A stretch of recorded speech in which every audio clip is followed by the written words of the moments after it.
Hello everyone, welcome to Central Government Job Updates. അപ്പോൾ നമ്മൾ പുതിയൊരു എക്സാം നോട്ടിഫിക്കേഷനുമായിട്ട് തന്നെയാണ് വന്നിട്ടുള്ളത്. നമ്മുടെ ബാങ്കിങ് സെക്ടറിൻ്റെ കീഴിൽ വരുന്ന ഒരു ഇമ്പോർട്ടൻ്റ് ആയിട്ടുള്ള ഒരു ജോബ് അപ്ഡേറ്റ് തന്നെയാണ് പറയാനായിട്ട് പോകുന്നത്. അതാണ് NIACLൻ്റെ AO പോസ്റ്റാണ് ഇപ്പോൾ ക്ഷണിച്ചിട്ടുള്ളത്. 2024 NIACLൻ്റെ ന്യൂ ഇന്ത്യ അഷുറൻസ് കമ്പനിയുടെ ഇൻഷുറൻസ് കമ്പനിയുടെ ഒരു ബാങ്കിങ് സെക്ടറിൻ്റെ അകത്ത് വരുന്ന ഇൻഷുറൻസ് കമ്പനിയുടെ തന്നെ ഒരു ജോബ് പോസ്റ്റിംഗ് ആണ് ഇപ്പോൾ വിളിച്ചിട്ടുള്ളത്. അപ്പോൾ അതിനെക്കുറിച്ചിട്ടുള്ള കൂടുതൽ ഡീറ്റെയിൽസ് നമുക്ക് എന്തായാലും നോക്കാം. ഓക്കെ, അപ്പോൾ NIACL എന്താണെന്ന് അറിയാത്തവരാണെങ്കിൽ മനസ്സിലാക്കിക്കൊള്ളുക. New India Assurance Company Limited എന്ന് പറയുന്ന മുംബൈ ബേസ്ഡ് ആയിട്ടുള്ള ഒരു പബ്ലിക് സെക്ടർ ബാങ്ക് ഒരു ഇൻഷുറൻസ് കമ്പനിയാണ്. അതെന്ന് പറഞ്ഞാൽ നമ്മുടെ ഗവൺമെൻറ് ഓഫ് ഇന്ത്യയുടെ കീഴിൽ വരുന്ന ഒരു ഇൻഷുറൻസ് കമ്പനി എന്നുള്ള രീതിക്കാണ് ഈ ഒരു ജോബ് നോട്ടിഫിക്കേഷൻ വിളിക്കുന്നത്. അതായത് ഇതിൻ്റെ കംപ്ലീറ്റ് അതോറിറ്റി ആരുടെ കയ്യിൽ തന്നെയാണ്? ഗവൺമെൻറ് ഓഫ് ഇന്ത്യയുടെ കയ്യിൽ തന്നെയാണ്. അതായത് സെൻട്രൽ ഗവൺമെൻറ് ആണ് അതിനെ എന്ത് ചെയ്തിരിക്കുന്നത്, കൊണ്ടുപോകുന്നത്. അതായത് മുംബൈ ബേസ്ഡ് ആയിട്ടുള്ള ഒരു പബ്ലിക് സെക്ടർ ആയിട്ടുള്ള ഒരു ജനറൽ ഇൻഷുറൻസ് കമ്പനി തന്നെയാണ് ഇതെന്ന് പറഞ്ഞാൽ. ഒരു ബാങ്കിങ് സെക്ടറിൽ വരുന്ന ജോബ് തന്നെയാണ്. സ്കീംസും അതുപോലെ തന്നെ ഈ ഇൻഷുറൻസിൻ്റെ ഡീലിങ്സും ഒക്കെയാണ് എന്ത് ചെയ്യുന്നത്, ഈ കമ്പനി ഡീൽ ചെയ്യുന്നതെന്ന് മനസ്സിലാക്കുക. ന്യൂ ഇന്ത്യ കമ്പനി നിങ്ങൾ കേട്ടിട്ടുണ്ടായിരിക്കും. അത് കഴിഞ്ഞ് അഡ്മിനിസ്ട്രേറ്റീവ് ഓഫീസർ സ്കെയിൽ 1 പോസ്റ്റിലേക്കാണ് ഇപ്പോൾ എന്ത് വന്നിരിക്കുന്നത്, ജോബ് നോട്ടിഫിക്കേഷൻ വന്നിരിക്കുന്നത്. അപ്പോൾ അതൊരു നിസ്സാര കാര്യമല്ല, അത്യാവശ്യം നല്ല പോസ്റ്റിലേക്കാണ്, അഡ്മിനിസ്ട്രേറ്റീവ് ഓഫീസർ പോസ്റ്റിലേക്കാണ് ഇപ്പോൾ എന്ത് ചെയ്തിരിക്കുന്നത്, നോട്ടിഫിക്കേഷൻ വിളിച്ചിട്ടുള്ളതെന്ന് മനസ്സിലാക്കുക. ഇനി നിങ്ങളുടെ ഡീറ്റെയിൽസ് ഒക്കെ നോക്കിയിട്ട് ഇതിൽ കംപ്ലീറ്റ് ഡീറ്റെയിൽസ് നമ്മൾ പറഞ്ഞു തരുന്നതാണ്. ഇതിൽ നിങ്ങളുടെ യോഗ്യത എത്രത്തോളം ആണെന്ന് മനസ്സിലാക്കി നിങ്ങളും ഇതിന് അപ്ലൈ ചെയ്യാൻ പറ്റുന്നവരാണോ എന്ന് മനസ്സിലാക്കിയിട്ട് ഉറപ്പായിട്ടും പറ്റുന്നവരാണെങ്കിൽ തീർച്ചയായിട്ടും അപ്ലൈ ചെയ്യുക. കാരണം ഇപ്പം നമുക്കറിയാം ബാങ്കിങ് സെക്ടർ എന്ന് പറഞ്ഞാൽ അത്യാവശ്യം കുറച്ച് റിസ്ക് ഉള്ള ജോബ്സ് ആണ് വരുന്നത്. റിസ്ക് എന്ന് പറഞ്ഞാൽ നമ്മൾ എക്സാമിൻ്റെ കാര്യത്തിൽ നോക്കുകയാണെങ്കിൽ കുറച്ച് ചാലഞ്ചിങ് ആണ്. അതേസമയം ഈ ഒരു എക്സാമിനേഷൻ വരുമ്പോൾ നിങ്ങൾക്ക് അത്രത്തോളം ടഫ്നെസ് കാണത്തില്ല. ഇപ്പം നോർമലി ബാങ്കിങ് സെക്ടർ എക്സാം എഴുതുന്നവർക്കറിയാം കുറച്ച് എന്താണ് ലെവൽ കൂടിയാണ് അവർ ക്വസ്റ്റ്യൻസ് ചോദിക്കുന്നത്. അതേ വെച്ച് നോക്കുമ്പോൾ നമുക്ക് എന്താണ് ഈ ന്യൂ ഇന്ത്യ അഷുറൻസ് കമ്പനിയിലേക്ക് ഉള്ളത്, നമുക്ക് എന്താണ് അത്യാവശ്യം എളുപ്പത്തിന് നമുക്ക് ക്രാക്ക് ചെയ്തെടുക്കാൻ പറ്റുന്ന ഒരു എക്സാമിനേഷനാണ്. അപ്പോൾ പറ്റുന്നവരാണെങ്കിൽ ഉറപ്പായിട്ടും എന്ത് ചെയ്യുക, അപ്ലൈ ചെയ്ത് തുടങ്ങിക്കൊള്ളുക. കാരണം ആപ്ലിക്കേഷൻ ഡേറ്റ് ഓപ്പൺ ആയിട്ടുണ്ട്. ഒഫീഷ്യൽ നോട്ടിഫിക്കേഷൻ വന്ന ദിവസം നിങ്ങൾ കണ്ടു കാണും, 6-ാം തീയതിയാണ് വന്നത് കേട്ടോ. 6 സെപ്റ്റംബറിന് എത്തിയ നോട്ടിഫിക്കേഷനാണ്. അപ്പം എത്രയും പെട്ടെന്ന് നിങ്ങൾ ഓടിച്ചെന്ന് തന്നെ എന്ത് ചെയ്യുക, അപ്ലൈ ചെയ്യാനായിട്ട് ശ്രമിക്കുക. അത് തന്നെയാണ് ശ്രദ്ധിക്കേണ്ടത്. കാരണം ആപ്ലിക്കേഷൻ ഓൺലൈൻ ബിഗിൻ ചെയ്തത് 10-ാം തീയതി, സെപ്റ്റംബർ 10-ന് ഓപ്പൺ ആയിട്ടുണ്ട്. ലാസ്റ്റ് ഡേറ്റ് എന്ന് പറഞ്ഞാൽ 29 സെപ്റ്റംബറിനാണ്. അതായത് ഈ മാസം ഒരു 25 മുമ്പ് ഒക്കെ തന്നെ നിങ്ങൾ അപ്ലൈ ചെയ്താൽ മാത്രമേ നിങ്ങൾക്ക് എന്ത് ചെയ്യാൻ പറ്റൂ, ഒരു തടസ്സവും ഇല്ലാണ്ട് നിങ്ങൾക്ക് സമാധാനത്തിൽ അതിൻ്റെ പ്രോസസ്സുകൾ കൃത്യമായിട്ട് നടന്നു പോകുള്ളൂ കേട്ടോ. ആപ്ലിക്കേഷൻ ഫീസിൻ്റെ ഡേറ്റ് എന്ന് പറയുന്നത് 29 സെപ്റ്റംബറാണ്. അതായത് 10-ാം തീയതി തൊട്ട് 29-ാം തീയതി വരെയാണ് നിങ്ങൾക്ക് ടൈം ഉള്ളത്, അപ്ലൈ ചെയ്യാനുള്ള ടൈം ഉള്ളത്. ഇപ്പോൾ പകുതി ആവാറായി. അപ്പോൾ നിങ്ങൾ എന്ത് ചെയ്യുക, എത്രയും പെട്ടെന്ന് 29-ാം തീയതിക്ക് മുന്നേ തന്നെ അപ്ലൈ ചെയ്യുക. അഡ്മിറ്റ് കാർഡും ഉടനെ തന്നെ വരുമെന്നാണ് അവർ പറഞ്ഞിരിക്കുന്നത് കേട്ടോ. 2024 അഡ്മിറ്റ് കാർഡ് ഒക്ടോബർ 1st വീക്കോട് തന്നെ വരും. 29-ാം തീയതി സെപ്റ്റംബറിന് നിങ്ങൾക്ക് ക്ലോസ് ആയി കഴിഞ്ഞാൽ ഒക്ടോബർ 1st തന്നെ നിങ്ങൾക്ക് അഡ്മിറ്റ് കാർഡും വരാൻ പോവുകയാണ്. ആ കാര്യമാണ് നിങ്ങൾ മനസ്സിലാക്കേണ്ടത്. എക്സാംസ് കൃത്യമായിട്ട് വിളിച്ചു പോകുന്നുണ്ട്. ഈ ബാങ്കിങ് സെക്ടറിൻ്റെ എക്സാംസ് ഇപ്പം നമുക്കറിയാം IBPS, SBI PO ഇതെല്ലാം എന്താണ് അത്യാവശ്യം കട്ടുകെട്ടിയായിട്ടുള്ള കുറേ എക്സാംസ് ആണ്. അപ്പം ബാങ്കിങ് സെക്ടറിൽ തന്നെ വിവിധ ഓപ്പർച്യൂണിറ്റീസ് ആണ് നിങ്ങൾക്ക് ഇതിനു വേണ്ടി ഉള്ളത്. അപ്പം അത് ഏതൊക്കെയാണെന്ന് നിങ്ങൾക്ക് മനസ്സിലാക്കി തരാൻ വേണ്ടിയാണ് ഇങ്ങനെ വീഡിയോസ് ചെയ്യുന്നത്. അപ്പോൾ നിങ്ങൾക്ക് ഇപ്പോൾ പറ്റിയില്ലെങ്കിൽ പോലും, ഇപ്പോൾ പഠിക്കാൻ നിങ്ങൾക്ക് ടൈം ഇല്ലെങ്കിൽ പോലും ജസ്റ്റ് ഒന്ന് ചെന്ന് അറ്റൻഡ് ചെയ്തിട്ട് എങ്ങനെയൊക്കെയാണ് അതിൻ്റെ ആ ഒരു മെത്തേഡ് എന്നൊക്കെ മനസ്സിലാക്കി വെച്ച് കഴിഞ്ഞാൽ നിങ്ങൾക്ക് അടുത്ത വർഷത്തേക്ക് ഉറപ്പായിട്ടും കുറച്ചും കൂടെ വാക്കൻസിയൊക്കെ വരുമ്പോൾ നിങ്ങൾക്ക് എന്ത് ചെയ്യാം, അപ്ലൈ ചെയ്യാനായിട്ടുള്ള ഒരു ധൈര്യം കിട്ടും. അപ്പോൾ അതിനുള്ള കാര്യങ്ങൾ നിങ്ങൾ എന്ത് ചെയ്യുക. അതിൻ്റെ ഓൺലൈൻ എക്സാമിനേഷൻ വരുന്നതെന്ന് പറഞ്ഞാൽ phase 1 ഉണ്ട്, അതായത് Tier 1 ഉണ്ട്, Tier 2 ഉണ്ട്, മെയിൻസ്, പ്രിലിംസ് അങ്ങനെ തന്നെയാണ് ഉള്ളത്. അപ്പോൾ അത് മനസ്സിലാക്കുക. ഓൺലൈൻ എക്സാമിനേഷൻ വരുന്നത് 13th ഒക്ടോബറിനാണ്. മാസം ഇല്ല, ശരിക്കും പറഞ്ഞാൽ ഒരു മാസത്തിനകത്തിന്, ഒരു മാസം പോലും നമുക്ക് തികച്ചില്ല. ആ ഒരു ടൈം പീരീഡിൽ അവർ എക്സാം വിളിക്കുകയാണ്. അപ്പം നിങ്ങൾ എന്ത് ചെയ്യുക, പറ്റുന്നവരാണ്, ഏകദേശം ഒരു ബാങ്കിങ്ങിലൊക്കെ ഒരു ബേസ് ഉണ്ടാക്കിയവരാണ്, അല്ലെങ്കിൽ ബാങ്കിങ് സെക്ടറൊക്കെ പഠിച്ച് നിൽക്കുന്നവരാണെങ്കിൽ നിങ്ങൾ ഉറപ്പായിട്ട് എക്സാം അറ്റൻഡ് ചെയ്യാൻ നോക്കുക കേട്ടോ. എന്നുവെച്ചാൽ നോർമൽ സബ്ജക്ട്സുകളാണ് വരുന്നത്, അതുകൊണ്ടാണ് പറയുന്നത്. phase 1 ഓൺലൈൻ എക്സാമിനേഷൻ 13 ഒക്ടോബറിനും phase 2 മെയിൻസിൻ്റെ എക്സാമിനേഷൻ വരുന്നത് 17 നവംബറിലുമാണ്. നവംബർ ഒക്ടോബർ എന്ന് പറഞ്ഞൊരു ടൈം കൊണ്ടാണ് നിങ്ങൾക്ക് എക്സാമിൻ്റെ ഡേറ്റ് വിളിക്കാൻ പോകുന്നത്. ഓക്കെ, ഇനി ആർക്കൊക്കെയാണ് എക്സാം എഴുതാൻ പറ്റുന്നതെന്നൊക്കെ ഉള്ള ഒരുപാട് ഡൗട്ട്സ് നിങ്ങൾക്ക് കാണും. അപ്പോൾ എഡ്യൂക്കേഷണൽ ക്വാളിഫിക്കേഷൻ നോക്കിക്കോ. നമുക്കിപ്പോൾ വിളിച്ചിരിക്കുന്ന നോട്ടിഫിക്കേഷൻ എപ്പോഴും അവർ നോട്ടിഫിക്കേഷൻ വിളിക്കുമ്പം ഒരു സെക്ടറിങ് എന്ന് പറഞ്ഞാൽ എന്തിനായിരിക്കും, അക്കൗണ്ടൻസിക്കും, ഒരു സെക്ടർ ജനറലിസ്റ്റ് എന്ന് പറഞ്ഞായിരിക്കും അവർ കൊടുക്കുന്നത്. ബാങ്കിങ് സെക്ടറിൽ നിങ്ങൾക്ക് എക്സാം എഴുതിയവരാണെങ്കിൽ നിങ്ങൾക്ക് അറിയാം. ജനറൽകാരെന്ന് പറഞ്ഞാൽ എന്താണ്, ഏതൊരു ഫീൽഡ് പഠിച്ചവരായാലും, അതായത് ഡിഗ്രിയാണ് നമ്മൾ ബേസ് ആയിട്ട് പറയുന്നത്. +2 10 ആ ഒരു ക്വാളിഫിക്കേഷനേ അല്ല, നമുക്ക് എപ്പോഴും എന്തായിരിക്കും, ഡിഗ്രി ഇക്വലൻസി ആണ് എപ്പോഴും പറയുന്നത്. ഇവിടെ അതുപോലെ തന്നെയാണ്. ഗ്രാജുവേഷൻ അല്ലെങ്കിൽ പോസ്റ്റ് ഗ്രാജുവേഷൻ എടുത്തോട്ടെ, അതൊന്നും കുഴപ്പമില്ല. പക്ഷെ നിങ്ങൾക്ക് എങ്ങനെയായിരിക്കണം മാർക്ക്, അത്യാവശ്യം 60% മാർക്ക് നിങ്ങൾക്ക് ഉണ്ടായിരിക്കണം. ജനറലിസ്റ്റിലേക്കാണ് നിങ്ങൾ അപ്ലൈ ചെയ്യുന്നതെങ്കിൽ 2 പോസ്റ്റ് വാക്കൻസി, പോസ്റ്റ് ഫീൽഡാണ് അവർ വിളിക്കാറുള്ളത്. ഒന്ന് ജനറൽ വാക്കൻസിക്കാരെയും വിളിക്കാറുണ്ട്. രണ്ടാമത്തേന്ന് പറഞ്ഞാൽ സ്പെഷ്യലിസ്റ്റ്, അതായത് അക്കൗണ്ടൻസി സ്പെഷ്യലിസ്റ്റ് ആണ്. അക്കൗണ്ട്സ് പഠിച്ചവരായിരിക്കണം. അത് കണ്ടോ, ചാർട്ടേഡ് അക്കൗണ്ടൻസി പഠിച്ചവരായിരിക്കണം. അതുകൊണ്ടാണ് പറയണം, അക്കൗണ്ടൻസി പഠിച്ചിട്ട് അതിൽ നിന്ന് പിന്നെ എന്താണ്, പിന്നെ ഏതെങ്കിലും ഒരു പോസ്റ്റ് ഗ്രാജുവേഷനോ മതി. നമുക്ക് ഏതെങ്കിലും മതി കേട്ടോ. ഗ്രാജുവേഷൻ അല്ലെങ്കിൽ പോസ്റ്റ് ഗ്രാജുവേഷൻ കംപ്ലീറ്റ് ചെയ്തവർക്കും അപ്ലൈ ചെയ്യാം. പക്ഷെ എത്രയാണ് മാർക്ക്, 60% മാർക്ക് ആയിരിക്കണം ജനറൽ കാൻഡിഡേറ്റ്സിനും ജനറൽ OBC കാൻഡിഡേറ്റ്സിനും കേട്ടോ. അത് കഴിഞ്ഞ് എന്താണ്, നമ്മുടെ 55% ആർക്ക് SC ST PWD കാറ്റഗറിക്ക് ഈ ഒരു 55% മനസ്സിലാക്കുക. ഓക്കെ, ആ ഒരു കാര്യം അവിടെ ശ്രദ്ധിക്കുക. അക്കൗണ്ടൻസ് എന്ന് പറഞ്ഞാൽ ആ ഒരു ഫീൽഡിലേക്കാണ് നിങ്ങൾ അപ്ലൈ ചെയ്യുന്നതെങ്കിൽ നിങ്ങൾക്ക് എന്തുണ്ടായിരിക്കണം, ചാർട്ടേഡ് അക്കൗണ്ടൻറ്റ് ICAIയും വേണം. അതിൻ്റെ ഒപ്പം എന്താണ്, ഗ്രാജുവേഷനിൽ നിങ്ങൾക്ക് എത്ര മാർക്ക് ഉണ്ടായിരിക്കണം, 60% മാർക്കാണ് ജനറൽ കാറ്റഗറിക്ക്, 55% ആർക്കൊക്കെയാണ് SC ST PWD കാറ്റഗറിക്ക്, ഈ 60% OBCക്കും അതുപോലെ തന്നെ ജനറലിനും വേണ്ടിയിട്ടാണ് കേട്ടോ. അപ്പോൾ അതാണ് എഡ്യൂക്കേഷൻ ക്വാളിഫിക്കേഷൻ. ഏതൊരു ഡിഗ്രി ഉള്ളവർക്കും അപ്ലൈ ചെയ്യുക. 60% മുകളിൽ മാർക്ക് വേണമെന്ന് മാത്രം ചിന്തിച്ചാൽ മതി കേട്ടോ. ആ ഒരു കാര്യം ശ്രദ്ധിക്കുക.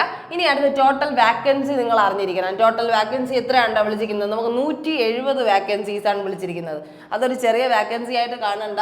നിങ്ങൾ പറ്റുന്നവരാണെങ്കിൽ ഉറപ്പായിട്ടും അപ്ലൈ ചെയ്യുക. കാരണം ഇങ്ങനെ തന്നെയാണ്, ബാങ്കിങ് സെക്ടറിൽ വലിയ വാക്കൻസി ഒഴിവുകളോ അങ്ങനെയൊന്നും അല്ല വിളിക്കുന്നത്.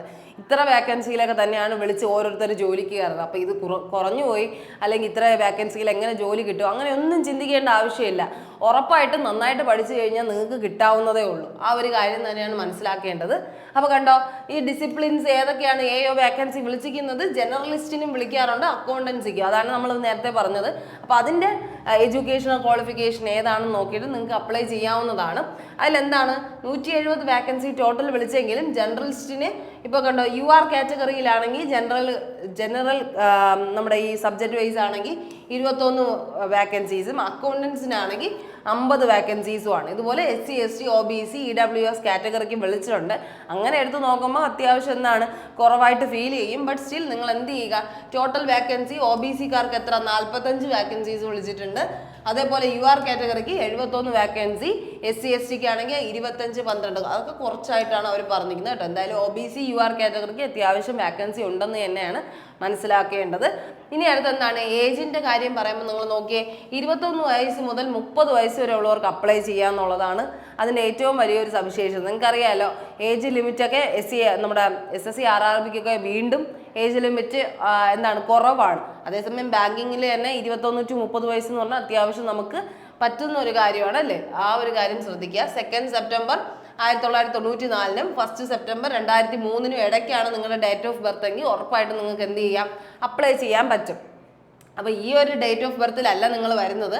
നിങ്ങളിപ്പോൾ OBC ആണെങ്കിൽ എത്ര വർഷത്തിൻ്റെ റിലാക്സേഷൻ, 3 വർഷത്തിൻ്റെ റിലാക്സേഷൻ. SC ST ആണെങ്കിൽ എത്ര വർഷത്തിൻ്റെ റിലാക്സേഷൻ, 5 വർഷത്തിൻ്റെ റിലാക്സേഷനും ഉണ്ടായിരിക്കും.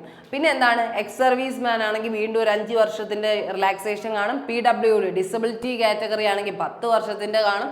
അപ്പോൾ അങ്ങനെയൊക്കെ വെച്ച് നിങ്ങൾക്ക് എന്ത് ചെയ്യാം, അപ്ലൈ ചെയ്യാൻ പറ്റുന്നതാണ് കേട്ടോ. അപ്പോൾ ആ ഒരു വാക്കൻസി ലിസ്റ്റും കൂടെ അറിയുക. പിന്നെ എന്താണ്, ഇതിൻ്റെ കംപ്ലീറ്റ് സെലക്ഷൻ പ്രോസസ്സ് എങ്ങനെയാണെന്ന് മനസ്സിലാക്കി വെക്കുക. ഇപ്പം നിങ്ങൾക്ക് അപ്ലൈ ചെയ്യാൻ പറ്റിയില്ലെങ്കിലും നിങ്ങൾക്ക് നാളെ ഒരു കാലത്ത് നിങ്ങൾക്ക് അപ്ലൈ ചെയ്യണമെന്ന് തോന്നുമ്പോൾ അതിൻ്റെ കംപ്ലീറ്റ് ഡീറ്റെയിൽസ് നിങ്ങൾ അറിഞ്ഞ് തന്നെ എന്ത് ചെയ്യണം, അപ്ലൈ ചെയ്യാൻ വേണ്ടിയായിട്ട് ശ്രമിക്കുക. ഫേസ് 1 എങ്ങനെയാണ് വരുന്നത്, പ്രിലിംസ് ആണ്, ഓൺലൈൻ മോഡാണ്, objective level of examination, MCQ type questions തന്നെയാണ്, കമ്പ്യൂട്ടർ ബേസ്ഡ് എക്സാമിനേഷൻ പോലെയാണ്, ഓൺലൈനാണ്. മെയിൻസ് ആണ് രണ്ടാമത് വരുന്നത്. അതും എന്താണ് ഓൺലൈൻ തന്നെയാണ്. പക്ഷെ എന്താണ് ഒബ്ജക്റ്റീവ് പ്ലസ് ഡിസ്ക്രിപ്ഷൻ എന്ന് പറഞ്ഞ ഒരു സംഭവമുണ്ട്. ആദ്യം ഒബ്ജക്റ്റീവ് MCQ ലെവൽ ക്വസ്റ്റ്യൻസ് തന്നെ, അത് കഴിഞ്ഞിട്ട് എന്തും കാണും, ഡിസ്ക്രിപ്ഷൻ ലെവൽ ക്വസ്റ്റ്യൻസും കാണും. അതെന്താണെന്ന് നമുക്ക് സിലബസിൽ നോക്കാം കേട്ടോ. അത് കഴിഞ്ഞിട്ട് phase 3 എന്ന് പറയുന്നത് ഇന്റർവ്യൂ ആണ്. നിങ്ങൾക്ക് പാനൽ ഇന്റർവ്യൂസ് ആയിരിക്കും. അത് ഓഫ്ലൈൻ, നിങ്ങളെ ഡയറക്റ്റ് വിളിച്ചിട്ട് നിങ്ങളുടെ കാര്യങ്ങളും ഇൻട്രൊഡക്ഷനും ആ കാര്യങ്ങളൊക്കെ ചോദിക്കുന്ന സംഭവമാണ്. ഒരു ഗ്രൂപ്പ് ഡിസ്കഷൻ ടൈപ്പ് ആയിരിക്കും എന്താ ആ മൂന്നാമത്തെ ഫേസ് ആയിട്ടുള്ള ഇന്റർവ്യൂ എന്ന് പറയുന്നത്. ഓക്കെ, അത്രയാണ് വരുന്നത്. ഇനി പ്രിലിംസിന്റെ സ്റ്റേജിൽ കണ്ടോ എന്ത് ഈസി ആയിട്ടുള്ള സബ്ജക്റ്റ് നോക്കിയേ. നമുക്ക് എപ്പോഴും ഡൗട്ട്സ് വരുന്ന എവിടെയാണ്, GK എന്ന് പറഞ്ഞൊരു സംഭവത്തിലാണ്. പക്ഷെ പ്രിലിംസിൽ നമ്മുടെ ഈ ഒരു ജോബിനാണെങ്കിൽ എന്തില്ല, GK ഇല്ല. English, reasoning, maths, numerical ability, ഇത് മാത്രമേ ഉള്ളൂ. English, reasoning, maths. English, reasoning, maths ആണ്. ഇൻറ്റു 1 മാർക്കാണ്. ഒരു ക്വസ്റ്റ്യന് 1 മാർക്ക് വീതമാണ് കേട്ടോ. ഒരു ക്വസ്റ്റ്യൻ 1 മാർക്ക്. ടോട്ടൽ എത്ര ക്വസ്റ്റ്യൻ ഉണ്ട്, 100 ക്വസ്റ്റ്യൻ 100 മാർക്കിലുണ്ട്. അത് കഴിഞ്ഞ് എത്ര മിനിറ്റ് ആണുള്ളത്, 60 മിനിറ്റ് ആണുള്ളത്. 1 മണിക്കൂർ ടൈമിംഗ് ആണുള്ളത് നിങ്ങൾക്ക്. അത് കഴിഞ്ഞ് എന്താണ്, ഓരോ സെക്ഷനും ഇത്ര സമയം എന്ന് പറഞ്ഞു കൊടുത്തിട്ടുണ്ട്. 20 മിനിറ്റ് 20 മിനിറ്റ് 20 മിനിറ്റ് അങ്ങനെയാണ് ടൈമിംഗ് വെച്ചിട്ടുണ്ട്. ഇംഗ്ലീഷ് എഴുതാൻ നിങ്ങൾക്ക് 20 മിനിറ്റ്, റീസണിങ് എഴുതാൻ 20 മിനിറ്റ്, മാത്സ് എഴുതാൻ വേണ്ടി നിങ്ങൾക്ക് 20 മിനിറ്റ്. ആ ഒരു രീതിക്കാണ് വരുന്നത്. ഞാൻ പറഞ്ഞല്ലോ പോസിറ്റീവ് മാർക്ക് എത്ര, 1 മാർക്കാണ്. കറക്റ്റ് ആൻസറിന് 1 മാർക്കും, നെഗറ്റീവ് ആണെങ്കിൽ 1/4 ആണ് കേട്ടോ. 1/4 ആണ്. അതായത് 4 ക്വസ്റ്റ്യൻ തെറ്റുമ്പോൾ 1 മാർക്ക് പോകും. ശരിക്കും പറഞ്ഞാൽ ഈസിയാണ്, ഇത് ക്രാക്ക് ചെയ്യാൻ ഈസിയാണ്. മാക്സിമം നിങ്ങൾ ശ്രമിച്ചാൽ നിങ്ങൾക്ക് പ്രിലിംസ് ക്വാളിഫൈ ആവാൻ പറ്റുമെന്ന് എന്നെ വിശ്വസിക്കുക കേട്ടോ. അത് കഴിഞ്ഞിട്ട് മെയിൻസിന്റെ എക്സാം വരുമ്പോഴാണ്, അവിടെയാണ് നമ്മൾ ഈ സ്പെഷ്യലിസ്റ്റ് അല്ലെങ്കിൽ നമ്മൾ അക്കൗണ്ടൻസി കൊടുത്തതിൽ എവിടെയാണ് കാര്യം എന്ന് ചോദിച്ചു കഴിഞ്ഞാൽ, ഫസ്റ്റ് പേപ്പറിൽ നമ്മൾ ശ്രദ്ധിക്കേണ്ട കാര്യമല്ല. പ്രിലിംസ് നമ്മളെല്ലാവരും ഒരുപോലെയാണ് എഴുതുന്നത്. അതേസമയം നമ്മുടെ ഈ മെയിൻസ് വരുന്ന സമയത്താണ് നമുക്ക് ജനറലിസ്റ്റിന് സെപ്പറേറ്റ് പേപ്പർ വരും. ജനറൽ പേപ്പറുകാർ സെപ്പറേറ്റ് പേപ്പർ. അതെന്ന് പറഞ്ഞാൽ ഇപ്പോൾ സ്പെഷ്യലിസം എന്ന് പറഞ്ഞാൽ ഇപ്പോൾ എന്താണ്, അക്കൗണ്ടൻസി സ്പെഷ്യലിസ്റ്റ് ആണ്. അവർക്ക് അക്കൗണ്ടൻസിയുടെ ഒരു പേപ്പർ അഡീഷണൽ വരും. ഇവിടെ കണ്ടോ ജനറലുകാർക്ക് എന്താണ്, റീസണിങ് ഉണ്ട്, ഇംഗ്ലീഷ് ഉണ്ട്, GK ഉണ്ട്, മാത്സ് ഉണ്ട്. ഇവിടെ എന്ത് കയറി വന്നു, GK കയറി വന്നെന്നുള്ളതാണ്. 50 മാർക്കിന് GK കയറി വന്നെന്ന് തന്നെ ആലോചിക്കുക. അതിനും എന്ത് ചെയ്തിട്ടുണ്ട്, ടൈം പറഞ്ഞിട്ടുണ്ട്. ഏകദേശം 2.5 മണിക്കൂർ അടുപ്പിച്ച് ടൈമുണ്ട്. 200 ക്വസ്റ്റ്യൻസ് ആണ് നിങ്ങൾക്ക് അറ്റൻഡ് ചെയ്യാനുള്ളത് കേട്ടോ അവിടെ. ഇനി അടുത്ത ഡിസ്ക്രിപ്റ്റീവ് ടെസ്റ്റ് എന്ന് പറഞ്ഞല്ലോ, നമ്മൾ ഒബ്ജക്റ്റീവും ഉണ്ട്, ഡിസ്ക്രിപ്റ്റീവും ഉണ്ട്. ഡിസ്ക്രിപ്റ്റീവ് എന്ന് പറയാൻ കാരണം ലെറ്റർ റൈറ്റിങ്ങും അതുപോലെ തന്നെ ലെറ്റർ റൈറ്റിങ്ങും ഉണ്ട്, ഡയറി റൈറ്റിങ്ങും, അങ്ങനെ ഒരു സംഭവമാണുള്ളത് കേട്ടോ.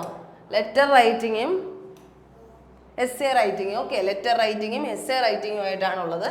അപ്പോൾ അത് മനസ്സിലാക്കുക. അതാണ് ഡിസ്ക്രിപ്ഷൻ വരുന്നത് കേട്ടോ. ഇത് എത്ര മാർക്കിന് നിങ്ങൾക്ക് കണ്ടോ, 10 മാർക്കിന് 20 മാർക്ക്. കാരണം നിങ്ങൾക്ക് അത്യാവശ്യം എഴുതാൻ അറിയാമെന്ന് കാണിക്കാൻ വേണ്ടിയാണ്. നിങ്ങൾക്ക് എന്തെങ്കിലും ഒരു ഫയൽ തന്നു കഴിഞ്ഞാൽ നിങ്ങൾക്ക് വർക്ക് ചെയ്യാൻ അറിയാമെന്ന്. 1/2 മണിക്കൂർ ടൈമിൽ നിങ്ങൾക്ക് ലെറ്റർ റൈറ്റിങ്ങും എസ്സേ റൈറ്റിങ്ങും കംപ്ലീറ്റ് ചെയ്യണം. അതാണ് എല്ലാ ഡിസ്ക്രിപ്റ്റീവ് പേപ്പർ എന്ന് പറയുന്നത്. മെയിൻസ് ഇപ്പം ജനറലുകാർക്കായാലും സ്പെഷ്യലുകാർക്കായിരിക്കും ഡിസ്ക്രിപ്ഷൻ എഴുതേണ്ടി വരും കേട്ടോ. സ്പെഷ്യലിസ്റ്റ് പേപ്പർ കണ്ടോ, ബാക്കി എല്ലാം ഒരുപോലെ തന്നെ. ഒരു അഡീഷണൽ പേപ്പർ നിങ്ങൾക്ക് കൂടുതൽ കാണും. ഏതാണ്, സ്പെഷ്യലിസ്റ്റ് സ്ട്രീം. ഏത് സ്ട്രീമാണോ നിങ്ങൾ പഠിച്ചത്, ഏത് പ്രൊഫഷണൽ ടെക്നിക്കാണോ എന്ന് വെച്ചാൽ ഏത് ടെക്നിക്കൽ ഫീൽഡ്, ഏത് സ്കില്ലാണ് നിങ്ങൾക്ക് ഉള്ളതെന്ന് വെച്ചിട്ട് അതിൻ്റെ ഒരു പേപ്പർ നിങ്ങൾക്ക് ചോദിക്കുകയാണ് ചെയ്യുന്നത് കേട്ടോ. ആ ഒരു രീതിക്കാണ് വരുന്നത്. അതും എത്രയാണ്, 200 മാർക്കിന് തന്നെയാണ് ചോദിക്കുന്നത്. അപ്പോൾ അത്രയാണ് ആ സിലബസിൻ്റെ പാറ്റേൺ. അത് മെയിൻസിൻ്റെ കാര്യമാണ്. ഇനി ആപ്ലിക്കേഷൻ ഫീ ഒന്ന് ജസ്റ്റ് ഒന്ന് ശ്രദ്ധിച്ചേക്കുക. ജനറൽ OBCക്ക് 850 രൂപയാണ് വരുന്നത്. SC ST PWDക്ക് മാത്രമാണ് 100 രൂപ വരുന്നത്. അറിയാം, ബാങ്കിങ് സെക്ടറിൽ അത്യാവശ്യം നല്ല എമൗണ്ട് ആണ് അവർ മേടിക്കുന്നത് ആപ്ലിക്കേഷൻ ഫീ ആയിട്ട്. ഒഫീഷ്യൽ വെബ്സൈറ്റ്, ഇനി എന്തെങ്കിലും ഡൗട്ട്സ് ഉണ്ട് എവിടെയാണ് അപ്ലൈ ചെയ്യാനെന്ന് ഡൗട്ട് ഉള്ളവരാണെങ്കിൽ newindia.co.in എന്ന് പറയുന്ന ഈ ഒരു ഒഫീഷ്യൽ വെബ്സൈറ്റിൽ കയറിയാൽ മതി. നിങ്ങൾക്ക് എന്ത് ചെയ്യാൻ പറ്റും, നിങ്ങൾക്ക് എല്ലാ കാര്യങ്ങളും അറിയാൻ പറ്റും. അതിൽ തന്നെ റിക്രൂട്ട്മെന്റ് പ്രോസസ്സ് കൊടുത്തിട്ടുണ്ട് കേട്ടോ. അതിൻ്റെ ഹോം പേജിൽ തന്നെ റിക്രൂട്ട്മെന്റ് കൊടുത്തിട്ടുണ്ട്, newindia.co.in. അപ്പോൾ അതിൽ കയറിയിട്ട് നിങ്ങൾക്ക് എന്ത് ചെയ്യാം, അപ്ലൈ ചെയ്യാവുന്നതാണ്. നിങ്ങൾ മനസ്സിലാക്കുക, ബാങ്കിങ് സെക്ടറിൽ വരുന്ന സാലറി കണ്ടിട്ടെങ്കിലും നിങ്ങൾ എന്ത് ചെയ്യുക, ഒരിക്കലെങ്കിലും പോയി ഈ എക്സാം ഒക്കെ എഴുതി നോക്കണം. ബേസിക് സാലറി ഉണ്ടോ, 50,000 പ്ലസ് സാലറിയാണ്. ആ ഒരു സാലറി ഇമ്പാക്റ്റിലെങ്കിലും നിങ്ങൾ മേടിക്കണം. 80,000 ആണ് മെട്രോപൊളിറ്റൻ സിറ്റികളിൽ സെൻറ്ററുകളിൽ കൊടുക്കുന്നത് തന്നെ. 80,000 ആണ് സ്റ്റാർട്ടിങ് പോലും കൊടുക്കുന്നത്. അപ്പം അത്യാവശ്യം നല്ല സാലറി പാക്കേജ് ഉള്ള ഒരു മെയിൻ ജോബ് തന്നെയാണ് നമുക്ക് ഏതെന്ന് പറയാൻ പറ്റുന്നത്, NIACL എന്ന് പറയുന്നത്. അപ്പം നിങ്ങൾക്ക് മാക്സിമം നിങ്ങൾക്ക് പറ്റുന്നവരാണെങ്കിൽ ഉറപ്പായിട്ടും ഈ എക്സാമിനേഷൻ ഒന്ന് അറ്റൻഡ് ചെയ്യുക. അല്ലെങ്കിൽ നിങ്ങൾ എന്ത് ചെയ്യുക, പഠിച്ചിട്ട് നിങ്ങൾക്ക് ഈ ഒരു വർഷം പറ്റത്തില്ല അല്ലെങ്കിൽ അടുത്ത വർഷത്തേക്കെങ്കിലും പ്രിപ്പയർ ചെയ്യാൻ നിങ്ങൾ തയ്യാറാണെന്ന് വിചാരിച്ചെങ്കിൽ നിങ്ങളൊന്ന് എന്ത് ചെയ്യുക, ഒന്ന് അറ്റൻഡ് ചെയ്ത് നോക്കുക കേട്ടോ. അപ്പോൾ അത്രയും കാര്യങ്ങൾ ചെയ്യുക. ഇത്രയും പൈസ പോകണമെന്നൊന്നും വിചാരിക്കരുത്. നിങ്ങളുടെ ഈ ഒരു എക്സാമൊക്കെ ഇനി നമുക്ക് എത്ര നാളുണ്ടാവുമെന്നൊന്നും നമുക്ക് അറിയത്തില്ല. അപ്പം കിട്ടുന്ന ചാൻസ് ഒക്കെ മാക്സിമം നിങ്ങൾ ഈ യൂസ് ചെയ്യാൻ തന്നെ നോക്കുക കേട്ടോ. അപ്പോൾ ഇത്രയും നല്ല സാലറി ഹൈക്കാണ്. അപ്പോൾ ഏറ്റവും ബെസ്റ്റായിട്ട് നിങ്ങൾ പഠിച്ച് ഒരു ജോലിയിൽ കയറാനായിട്ട് ഉറപ്പായിട്ടും ശ്രമിക്കുക. ഓക്കെ, എല്ലാവർക്കും നല്ലൊരു ദിവസം ആശംസിക്കുന്നു. താങ്ക്